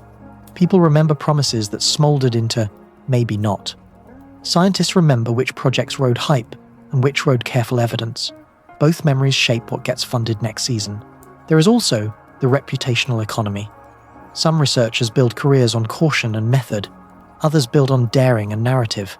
Both tribes are useful. Caution keeps the scaffolding straight. Daring points to new floors we could build. The problem appears when the microphone finds only one tribe. A dramatic voice can drown out nuance and nudge the field toward a story it secretly hopes is true. A cautious voice can underplay a genuine anomaly and leave a discovery to someone else. The remedy is not to pick a tribe. The remedy is to keep a mixed chorus and to set rules that reward being right slowly more than being exciting quickly. Confirmation bias is the saboteur that works from the inside. Once we believe a pattern is there, we spot it in noisy data and defend it past the point of reason. You can see that in the way single frames get passed around on social media, while error bars vanish. The antidote is boring and effective. Pre-register the main tests. Write down, in advance, what would move the probability up and what would move it down. Share reduction pipelines or run blind analyses where labels are hidden until the methods are frozen. Invite friendly rivals to audit the steps. The goal is not to humiliate anyone. The goal is to keep our minds from falling in love with a plot twist and dragging the data behind it. Communication is its own field of risk. A careful paper with clear caveats can be translated into a headline that screams the one phrase everyone will click. The fix is not silence. The fix is to insist on language that makes uncertainty a character in the story. Speak in probabilities that can move. Say the quiet part out loud. Most anomalies become normal under better light. If this one does not, here are the 5 measurements that would change the odds. When the audience hears that, they do not feel baited. They feel invited to watch the tests unfold. Credit and collaboration matter more than most people admit. A telescope schedule is a political map drawn in nights and hours. When groups coordinate, everyone sees more. When groups hoard, some key window goes dark and the field loses knowledge it cannot get back. The best recent successes in time domain astronomy came from open alerts and shared follow-up. The same ethos belongs here. Publish quick-look data with clear flags for quality. Rotate leadership on working calls so no single lab decides what counts. Write author lists that honor the invisible labor of cadence and calibration. There is also the question that sits under everything we do. What do we owe the public that funds the work? We owe them wonder and truth in the same breath. Wonder without truth is fantasy. Truth without wonder will not hold attention long enough to pay for the next instrument. The balance looks like this. Show the pictures, tell the paradox, then show the measurement plan and how it could fail. Ask the same question across nights. Report what moved and what did not. Let the conclusion take the time it needs. People can smell a rush from a mile away. So here is a compact code we carry through the rest of this investigation. Curiosity stays high. Standards stay higher. We separate what we saw from what we think it means. We post the plots where residuals live instead of burying them behind adverbs. We keep a visible ledger of predictions made before the data arrive, and we let everyone see how those predictions fared. We let probabilities breathe. We never hang the entire case on a single instrument or a single person's pipeline, and we celebrate a natural explanation when it wins, because nature being clever is not a loss, it is the usual miracle. If the story of 3i Atlas ends with a layered comet flipping regimes in a way that looked wild from our moving seat, we will write that chapter with some pride. We will have measured a switch in ices, a change in grains, and a quiet orbit that taught us how cancellation and mass silence the push. If it ends with residue that will not go away under better data, we will have a protocol ready for bold claims that will need to be defended on many fronts. Either path protects the same thing: the fragile trust that lets us call the next press conference and be believed. Big ideas have their own gravity. They pull careers and headlines into unusual orbits. Our job is to stay in a stable one. The way to do that is not to shrink from strange possibilities. It is to build guardrails that make those possibilities earn their way into the center of the map. Do that well, and the field grows a little wiser regardless of what this visitor turns out to be. So what if the evidence stacks the other way? Not a single odd frame, but a braid of clues that refuses to be combed straight by ice and dust. The responsible path begins with a higher bar. Extraordinary claims must collect extraordinary receipts. Those receipts have names: sustained acceleration that does not track any thermal budget, jet; directions that ignore rotation and sunlight; spectral features that do not fit chemistry we have catalogued from comets; independent teams that see the same thing with different gear and different methods. If several of those arrive together, the conversation changes. First comes verification discipline. Data must travel openly from raw pixels to final plots, so anyone can follow the steps. Blind analyses help keep hopes from steering numbers. Rival groups must reproduce the signal without leaning on the same code or the same assumptions. If a push appears in one team's fit, it should appear in another team's fit, with different catalogues and different reduction choices. If a narrow line appears in one spectrum, it should reappear with a different spectrograph and a shifted wavelength setting. When a claim survives those stresses, it moves from rumor to candidate. Next comes multi-messenger reality checks. Motion is a messenger, light is a messenger, radio is a messenger, heat is a messenger. An engineered system would likely leave marks in more than one. A clean, non-gravitational term that persists across weeks is one mark. A spectrum that shows lines that do not match known volatiles is a second mark. A radio tone with structure that is not natural noise is a third mark. Each on its own can be explained away. Together they build a shape that is hard to mistake. Even then, we write down what would make us stand down. A drift that vanishes when cadence improves. A spectral oddity that lands on a detector artifact, or a telluric line we forgot to subtract. A radio tone that repeats at the same sidereal time and turns out to be our own hardware. The fastest way to keep trust is to publish failure modes in the same voice as successes. If the claim survives those attempts to kill it, it earns the right to be taken seriously. Suppose it does. What then? First rule is do not outpace the facts. We would describe what we measured, not what we dream. We would speak in probabilities that can evolve. We would say we have a signal that is inconsistent with known comet physics given current models. We would say we have independent confirmation from named facilities. We would say what we still do not know, and which observations could change the odds again. That posture keeps the public with us, and leaves room for a natural explanation that might appear tomorrow. Second rule is coordination. No single lab owns a discovery that touches the whole species. Observatories would share schedules and data streams in near real time. Working groups would form that include skeptics by design. Space agencies would be briefed through established channels. Planetary protection officers would monitor for any dust or gas that could pose a hazard. The goal is not secrecy. The goal is to keep the signal under bright lights where many eyes can catch both truth and error. Third rule is restraint about talking back. Transmitting on purpose is a separate decision from listening and watching. That decision should not ride a press cycle. It should run through international bodies with clear public input. The safe default is to gather information without broadcasting. Non-contact is not fear. It is protocol. While uncertainties remain large, there are practical moves that follow quickly. Redirect more telescopes to tighten cadence. Expand wavelength coverage so gaps do not hide key behavior. Ask radar facilities if a ping is feasible and safe. Task radio arrays to perform on off-duty cycles that rule out local interference. Keep astrometry flowing so any small change in acceleration is tracked cleanly. These steps are not expensive compared to the stakes. They are also reversible if the signal fades into normal. And then there is the question of meeting it. A rendezvous is almost certainly out of reach on short notice. A fast flyby might be possible if the window is months, not years. That requires a minimal probe, a high-energy launch, and acceptance that the encounter would last minutes. Images and spectra at close range could solve riddles that remote sensing cannot. If even a flyby is impossible, the next best investment is a standing plan that makes the fourth visitor easier to chase. Design small probes now, pre-approve rideshare options. Stock the shelf with instruments and software that can be repointed in days. The social side needs care as well. Schools will ask what it means. Faith communities will ask what it means. Governments will ask what to do. The only sustainable answer is transparency and measured tone. Share data quickly with context and caveats. Avoid metaphors that promise too much.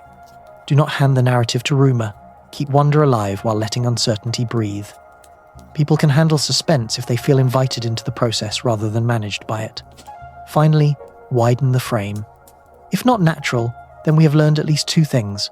Interstellar travel by artifacts is achievable by someone, and our survey of the sky has become sharp enough to notice. Both are historic. Both argue for better watchfulness rather than panic. Build the networks that catch the next anomaly earlier. Build the culture that tests bolder ideas without burning trust. Build the humility to celebrate either outcome, because a clear natural explanation is a win for knowledge, and a clear artificial signature would be the deepest news our species has ever heard. If it is not natural, we proceed with rigor and with care. We ask for many receipts, we share them, we let doubt work for us instead of against us. And if the universe really did send a machine drifting through our neighborhood, we will know because the pattern stayed strange under harder light and more eyes. That is the only way this story earns its final chapter. What if we never again learned about a strange visitor when it was already halfway out the door? That is the promise taking shape on a Chilean mountaintop where the Vera Rubin Observatory has switched on its first light and begun the warm-up laps of a survey that will scan the visible sky every few nights. Think of it as a time-lapse of the universe. Anything that moves or changes will pop. Asteroids, supernovas, interstellar objects that do not belong to our Sunday. The trick shifts from finding needles to deciding, fast, which needles deserve the big microscopes. Rubin's giant eye is built for cadence. One night it images a field. A few nights later it returns. Differences leap out. A fuzzy point has shifted. A streak has lengthened. A new glow has appeared. Automated pipelines measure the motion, fit a provisional path, and flag candidates that look hyperbolic rather than bound. That early flag is gold. It gives weeks or months to watch an object wake gently, instead of a few frantic nights to guess what happened after the show. For a case like 3I Atlas, an earlier catch would have let us trace the march from cold carbon dioxide to warm water with fewer gaps and less argument. But discovery without characterization is just a list of coordinates. This is where a new beast joins the party.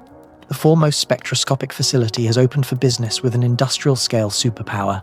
Thousands of tiny robots place fibers across a huge patch of sky so that a single exposure becomes 2,000 spectra at once. That changes the economics of curiosity. Instead of fighting for a handful of precious slits, we can spread a net over moving targets and the surrounding sky. We can monitor a comet's spectrum many nights in a row without starving other programs. We can build a baseline library of ordinary dust and gas that makes anomalies obvious rather than arguable. Rubin finds. 4 most classifies. Medium telescopes provide the heartbeat with nightly imaging and polarization. The James Webb Space Telescope adds infrared truth when the geometry and schedule allow. Radio arrays listen when twilight blinds the cameras. Each plays a role. The real revolution is orchestration. Alert streams flow like weather reports. Software filters separate the routine from the rare.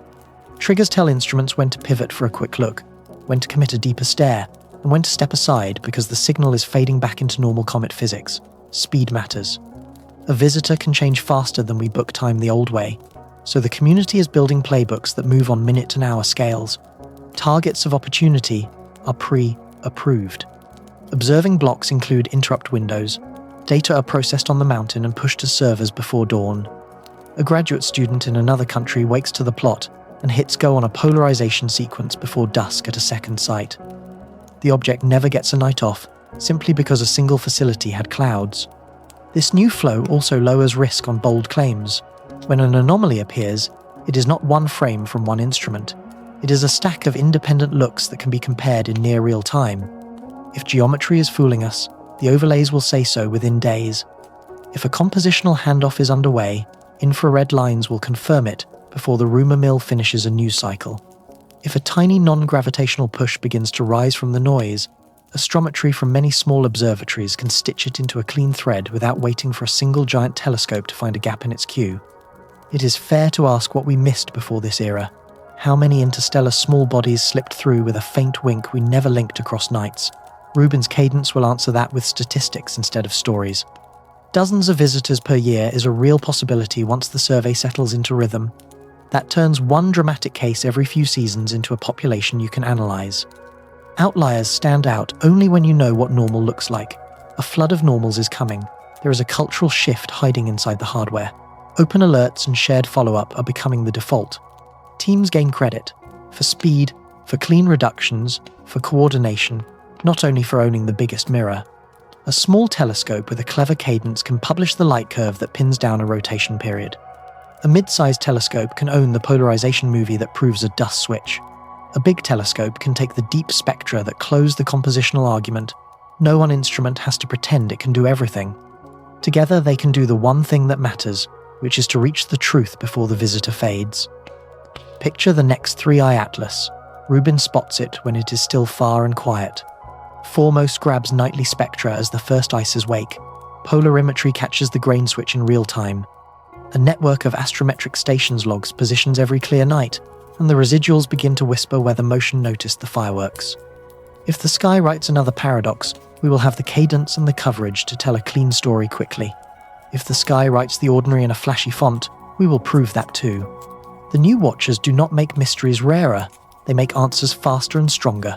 That is the point. Curiosity deserves speed, truth deserves company. In the rapid response era, we can give both what they need and stop arguing from a handful of frames when an entire movie is finally within reach. If you want to know what something is made of, you listen where it speaks the clearest. In the infrared, ice and dust and gas stop posing for pretty pictures and start confessing. The James Webb Space Telescope, often shortened to JWST, was built for those confessions. It can see faint heat from far away and separate that glow into the fingerprints of specific molecules. Recently, it read an atmosphere over a lava world so hot that rock turns to vapor, a place where silicate mist rides the daylight winds. If JWST can tease minerals out of a glow from hundreds of light years away, what might it tell us about a nearby visitor throwing off water and carbon dioxide in our own backyard? Think about what that lava world result means in practical terms. JWST measured tiny dips and wiggles in starlight as the planet crossed its sun. Those wiggles were not random. They matched the spectral lines of vaporized rock. The instrument stayed stable, the calibration held, and the pattern repeated. Translation for our comet story. This telescope can detect subtle changes in composition and temperature with a steadiness that ground instruments cannot easily match. If 3i Atlas swaps carbon dioxide for water as it warms, JWST can catch the handoff in crisp detail. Infrared light also lets us weigh the dust differently. In visible light, we see sunlight bouncing off particles, and the reflection hides some of the truth. In the mid-infrared, the dust radiates its own heat. Small, bright grains cool and glow in one way. Larger, darker grains cool and glow in another. A spectrum across that band becomes a thermometer and a scale at once. July's compact forward enhancement should carry a thermal signature that is not the same as September's longer tail. JWST can separate those signatures and tell us whether the grain census really changed. There is a bonus that warms the heart of anyone who likes clean numbers. Isotopes. Water is not just water. It comes in flavors based on how many neutrons ride in the oxygen and hydrogen. The ratio of those flavors can point back to the nursery where the ice formed. If 3i Atlas carries water with a different isotopic fingerprint than most solar system comets, that is not a technosignature. It is a postcard from another disk, written in ancient chemistry. JWST has the reach to read that postcard if the coma is bright enough and the timing works. Timing is the catch. JWST lives by safety angles, just like other space telescopes. It cannot stare too close to the sun without risk to its instruments. That means the sweetest moment of activity near perihelion can be hard to reach. The workaround is planning. Targets of opportunity exist for urgent science. If a clear night presents a safe angle in the run-up to perihelion or in the weeks after, a short series of spectra can anchor the entire multi-wavelength story. Even 2 nights, one during the forward brightening regime and one during the classical tail regime, would punch far above their weight. Imagine how the layers would stack. Optical images show a sunward glow in late July. Polarization maps say small bright grains are in charge. A JWST spectrum the same week shows strong carbon dioxide and a thermal slope that matches hot, tiny grains. Weeks later, the outward tail grows, polarization rotates, JWST sees waterlines strengthen while carbon dioxide weakens, and the thermal slope shifts toward larger, cooler grains. The look, the wiggle of light, and the chemistry all turn the same corner together. Projection effects do not survive that kind of alignment. Now imagine the opposite outcome. JWST looks, and the lines do not behave. Water does not rise when it should, carbon dioxide lingers too long, or vanishes too soon. The thermal signature of the grains refuses to match the change in texture we see in pictures. That is not an instant ticket to exotic engines. It is a clear sign that our friendly model is missing something important about how cracks open and close, how gases percolate, or how topography funnels flow. Either way, the infrared verdict tightens the options. There is one more use that often gets overlooked: heat maps. JWST can map how brightness falls from the nucleus outward at several wavelengths. A tightly confined hot zone near the sunward side in July would support the forward scattering story based on fresh, tiny grains. A broader, cooler fan later would support a switch to longer-lived dust. Those maps, paired with astrometry, help judge whether the apparent flip carried a net push or mostly cancelled itself out across the full rotation. We should be honest about the limits. JWST time is the most coveted real estate in astronomy. Not every good target gets a turn. The way to earn it is to make the proposal about falsifying ideas, not about gathering pretty spectra. Spell out what a carbon dioxide to water handoff would look like, what would count as a failure of that handoff, and why a handful of carefully timed visits would decide the question. In other words, ask JWST to be a referee, not a photographer. The Lava World result proved that JWST can extract physics from faint heat with ruthless clarity. It read rock in the sky of a planet that is all but a spark in the dark. Our comet is not a spark. It is a local event, messy and bright and fleeting. If we point the right instrument at the right hour, infrared truth can end a year's worth of argument in a few clean plots. Either the ice switch inside the nucleus wrote the flip on the sky, and the lines will say so, or something stranger is happening, and the lines will force us to admit it. That is the promise of JWST in this story. Less wonder by hunch, more wonder by measurement. The universe is generous to the tools that ask the right questions in the right language. Infrared is that language for ices and dust. If we can schedule the conversation, the answers will not mumble. There is a field that learned how to sprint together. It listens for ripples in space-time with laser rulers thousands of meters long, then shouts an alert and watches the whole world pivot. That field is gravitational wave astronomy, and its playbook is exactly the kind of muscle we need when a strange visitor rolls through the inner solar system and refuses to behave. When the wave detectors hear a chirp, they publish coordinates fast. Not perfect coordinates, but good enough to aim 100 telescopes. Wide fields sweep the patch. Narrow fields pounce on candidates. Radio dishes, X-ray eyes, and optical cameras share what they see in hours, not months. Within a day, the story is already a braid of light, curves, and spectra that no single facility could have written alone. The lesson is simple. Speed plus openness beats hierarchy. Apply that to a comet that might be flipping its engine. Instead of waiting for a perfect orbit fit or a definitive spectrum, we push preliminary products into the stream with honest error bars. This night, the phase angle is such and such. This night, the forward enhancement faded by this much. This night, waterlines strengthened relative to carbon dioxide. Teams that would have duplicated each other's work instead fill gaps. A medium telescope in the north catches the twilight window a southern giant cannot reach. A radio array listens while the optical sky is too bright. The braid forms in real time. Gravitational wave campaigns also taught us a discipline about false alarms. Detectors trigger on noise sometimes. The culture absorbed that fact instead of ignoring it. Alerts come tagged with probabilities. Follow-ups still happen because the cost of a dry hole is lower than the cost of missing history. Translating that attitude here means we tolerate nights when the weather eats the plan or the signal turns out to be ordinary dust. We keep the cadence anyway, because one of those nights will be the one where an outburst writes a clue we cannot recover later. Another lesson is choreography across scales. Small telescopes are not the understudies. They are the heartbeat. They keep the light curve alive through bad weather and oversubscribed cues. Big mirrors are the surgeons. They cut deep with spectra when the heartbeat says now. In the wave world, tiny robotic scopes often found the first optical counterpart. In our world, modest facilities will often pin the rotation clock and map the polarization vectors that prove a grain switch.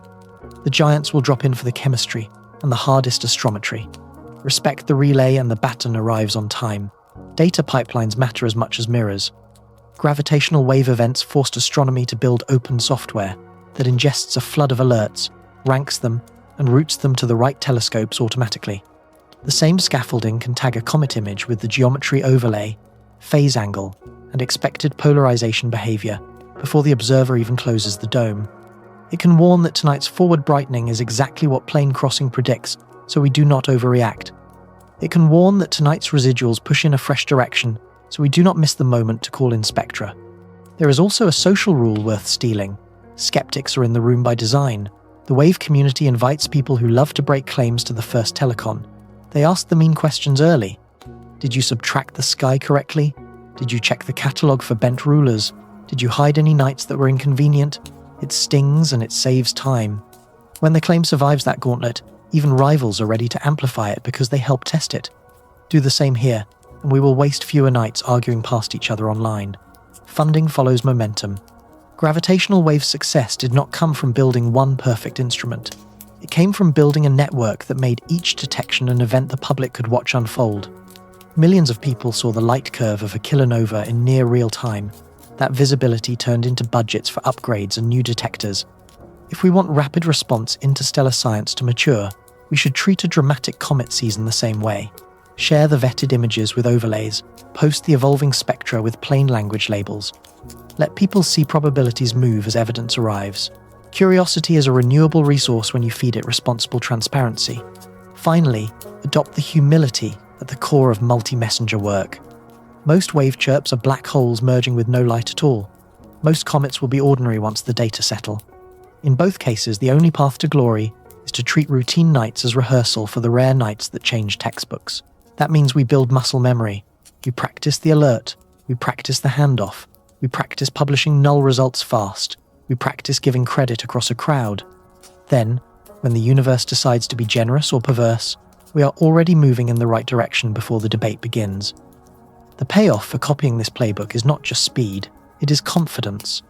When you see morphology, spectra, polarization, and motion speak the same sentence within a week, a story becomes hard to fake. When a forward glow fades in step with an angle we predicted, geometry gets the credit. When a tail grows while waterlines rise and residuals stay quiet, the ice switch and the heavyweight earn another checkmark. And if a clean non-gravitational term appears on nights when the thermal budget says it should not, the alarm rings in a dozen languages at once. That is the multi-messenger muscle we need. It is how we turn a flicker at the edge of the sun's glare into a measured, shared investigation. It is how we stop arguing from silos and start learning in public. And it is how we will know, quickly and cleanly, whether the next paradox in the sky is a trick of light, a switch of ice, or the first hint that something out there knows how to steer. Perihelion is not just a date on the calendar. It is a stress test that the sun gives every comet, a furnace that turns speculation into chemistry and motion. In late October, the heat peaks, weak roofs pop, dormant fractures open, grain recipes flip. For a few breathless dawns and dusks, the object sits close to the sun on our sky and dares us to keep up. If the forward glow of July was a lighting trick, perihelion tends to expose it. If it was a real switch in sources, perihelion tends to double down and make the pattern undeniable. Here is how the crucible speaks if we are listening. First in look. A forward enhancement that came from small bright grains should compress, flare, and then fade as those grains die faster in the new. Heat. A classical anti-solar tail, carried by larger, darker dust, should lengthen, narrow, and sharpen. If both things happen in that order while the phase angle evolves exactly as predicted, geometry is in its lane, and physics is at the wheel. If, instead, a new sunward spike appears when the angles say it should not, that is a red flag the cameras cannot ignore. Next, in light. Spectra near perihelion should show waterlines stepping to the front as carbon dioxide backs away. The handoff does not have to be theatrical to be decisive. A moderate rise in water and a matching softening of carbon dioxide across a handful of nights is enough to cement the compositional switch.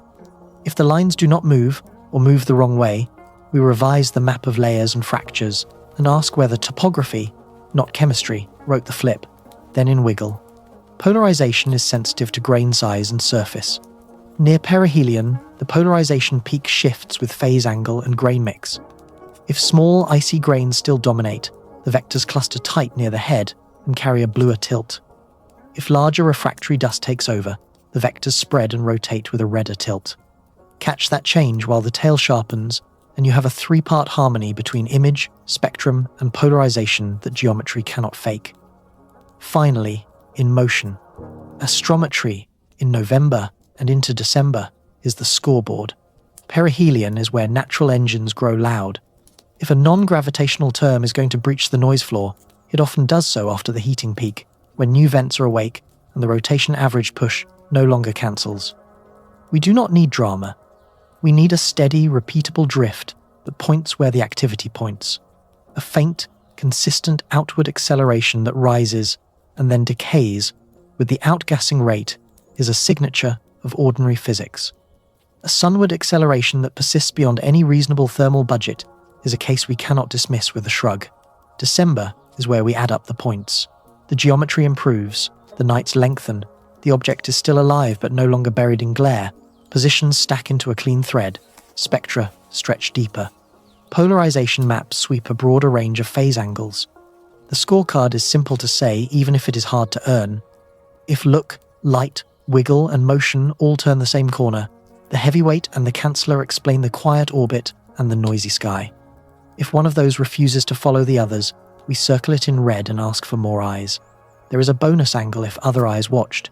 Spacecraft near Mars sometimes pivot for passing comets. A different vantage can collapse ambiguities about plane crossings and projection. Even a single off-axis frame near perihelion can confirm whether a sunward enhancement lived near the nucleus or sat in a sheet along the orbit. December reduces guesswork, but a second viewpoint annihilates it. If the archive yields that grace note, it will land on the same scorecard. We should be honest about failure modes that masquerade as drama. Tracking a fast mover in bright twilight can stretch the head and invent a wedge.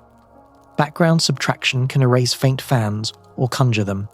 Residuals can lean from a handful of windy nights if we are careless with weights. December's clarity does not excuse sloppiness. It demands more care, because the conclusions we write then will carry farther than any early tease. So the crucible and the scorecard do their work. If December shows water in charge, polarization rotated, a long tail that obeys sunlight, and residuals that remain shy or simply mirror the rise and fall of activity, the story we tell is clean. A layered, lopsided engine switched regimes under heat, threw different grains into space, and, either because it is massive or because its vents cancelled, barely nudged its path.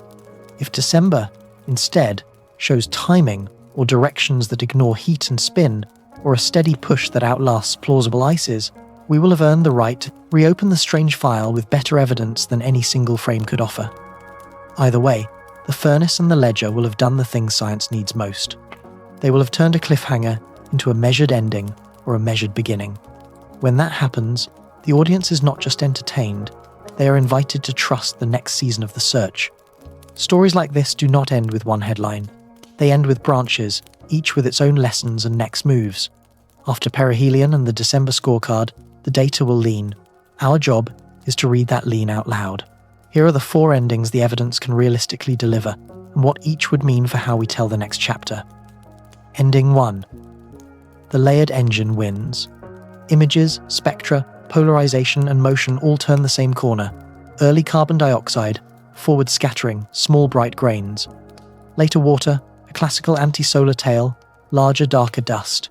Residuals stay tiny, or track outgassing in the most boring possible way. Translation. The flip in the pictures was a flip in sources, not a stunt. The audience takeaway is bigger than it sounds. We would have caught an interstellar visitor executing a clean, volatile handoff in real time. That is a rare, high-value demonstration of how ices behave when history and heat collide. The response is to publish the movie, post the multi-wavelength stack, and bank the method. Next time, we start earlier and tighten the cadence even more. Ending 2. The heavyweight plus canceller duet. Chemistry behaves. Grain signatures behave. The orbit stays stubbornly clean despite impressive mass loss. The simplest reading is symmetry. 2 or more active regions fired in ways that cancelled most of the push, and the nucleus carried enough inertia to ignore the rest. The lesson is engineering by nature. Lopsided bodies can self-balance without design. The response is to model the rotation and vent layout directly, recreate the repeating fans, show how cancellation can hide behind a noisy coma and still leave a quiet orbit. The payoff is a sharper intuition for when big comets look loud and act quiet. Ending 3. The misfit natural, Spectra, refuse to hand off on schedule. Polarization hints at grain physics that does not match the usual playbook. Residuals show a small, steady drift that does not map cleanly to the changing tail. The data do not sing alien. They sing we do not understand some mix of topography, fractures, and heat transport. That is still a win. It forces better models of crust, porosity, and vent evolution. The response is to turn the anomaly into a measurement plan. Ask for lab work on dust aggregates. Ask for thermal modeling with moving fronts and closing cracks. Ask for more lines in the spectrum and longer baselines in the astrometry. Curiosity grows teeth when it bites into something odd yet natural. Ending 4. The controlled push that will not go away. Residuals line up for weeks in a direction that ignores the thermal budget. Jet axes reorient out of step with sunlight. Spectral features appear, or timing refuses to follow any seasonal clock. Independent teams reproduce the drifts and the lines. The natural menus bend until they break. This is the rare branch where we speak carefully and widely. We would present the receipts, enumerate the failed natural fits, and outline the observations that could still falsify the claim. We would not transmit. We would not jump to poetry. We would keep listening, keep measuring, and keep probabilities public.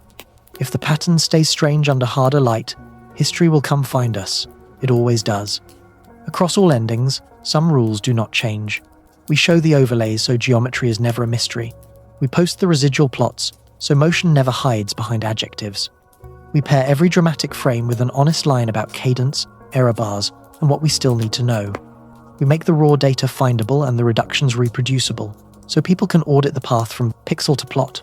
That is how a science channel earns the right to be dramatic without being dramatic for drama's sake. There is also a viewer's role, and it is not passive. Citizen observers with small telescopes can add positions that sharpen residuals. Photometry from many sites pins down rotation and outbursts. Sharing the vetted overlays and Spectra inoculates friends against misunderstanding. The excitement is not a spectator sport. It is a distributed instrument made of people who like the night and can follow directions. And then there is the title we put on the whole thing. If the natural endings win, the story is not a letdown. It is a disciplined story. Impossible-looking pictures taught us to ask better questions and to build better watchfulness. If the strange ending survives scrutiny, the story is not a triumph of guessing. It is a triumph of measurement under pressure, with humility leading the way. So we prepare 4 scripts and 1 spine. The spine is the method, cadence, cross-checks, multi-wavelength truth. The 4 scripts are the branches: layered engine, heavyweight canceller, misfit natural, controlled push. Whichever branch the evidence chooses, we walk it with the same tone. Curious, unhurried, clear. That is how we honor both the sky and the audience. That is how we end a season without closing the book. When a story like this lands, the temptation is to file it under mystery solved or mystery deepened and move on. Do not. The real prize is the muscle we built together, the habits that let us meet the next visitor with sharper eyes and steadier hands. So here is your field guide, not just for watching 3i Atlas, but for every fast, strange thing we will meet in the years ahead. Start with the picture, but never stop there. A dramatic frame is an invitation, not a verdict. Ask 3 quick questions. Where were the sun and earth on that night? How did the phase angle change since the last image? Did multiple observatories see the same shape? If the answer to the last question is yes, the image is telling the truth about the sky, not about a single camera's bad mood. If the first two answers line up with forward scattering or a plane crossing, you have geometry in play. Note it, do not overreact, and look for the next frame. Second, listen for chemistry. Spectra are the subtitles on the movie. A rise in water near the sun and a fade in carbon dioxide is a quiet, powerful sentence that says, layered ice did its normal, beautiful thing. A refusal to hand off on schedule is a plot twist, not proof of anything exotic, but worth attention. You do not need to parse every line yourself. Trust the teams that publish the ratios with error bars and show their reduction steps. If they disagree, that disagreement is where learning lives. Third, respect the wiggle of light. Polarization is the visible parts lie detector. Small bright grains polarize one way, larger darker dust another. When vectors rotate and color tilt shifts in step with the changing tail, you are watching grains, not a trick. When they do not, you flag the frame for more study and wait for corroboration. The patience here is the point. Good science sometimes looks like waiting on purpose. Fourth, watch motion as if it were the only truth, because in a way it is. Residual plots are not glamorous, but they are the referee.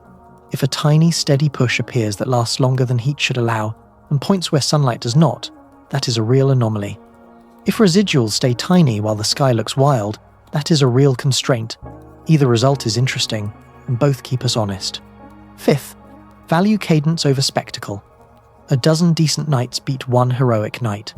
Spread your attention across many small observatories and a few big ones. Celebrate wide fields that never blink, and deep instruments that pounce when the alert goes out. The method that carried us through this season was not a single genius image. It was a rhythm section that refused to miss a beat. Sixth, remember the humility clause. Most anomalies become ordinary under better light. Say that sentence out loud when you are excited. Then, say the next sentence with equal conviction. Sometimes the ordinary hides a new mechanism that improves our models. Very rarely, the ordinary breaks, and something engineered looks back. Our job is not to guess which branch we are on. Our job is to measure without flinching until the branch reveals itself. Here is how you can help. If you have a small telescope, contribute positions and photometry through recognized networks. If you have a camera, learn to shoot twilight responsibly and share your best frames with accurate timing. If you have only curiosity and a phone, amplify vetted plots, not rumors. Ask questions that move the ball. What would change your mind? Which measurement matters next? Curiosity plus discipline is a superpower, whether or not you ever touch a telescope. And if this chapter ends with a natural explanation, do not call it a letdown. Nature just performed a high-wire act with ice, dust, heat, and geometry while racing past the Sunday. We decoded it in public, together, by stacking images, spectra, polarization, and motion until a clean picture emerged. That is the work. If instead the pattern refuses to be ordinary under harder light, we will face that with the same tools and a steadier voice. So stay with us. Subscribe, tap the bell, share this investigation with someone who still looks up at night. Tell us in the comments where you are watching from and what the sky looks like there. Check the description for the live dashboards and observing calendars we keep updated. The next alert will come sooner than you think, and when it does, we want you in the loop, part of the measurement, part of the mind that turns wonder into knowledge without losing the wonder. The universe is not stingy with surprises. It is generous to those who show up prepared. We will. Bring your curiosity. We will bring the cadence. Together, we will make the next impossible picture easier to explain and the next real anomaly impossible to ignore.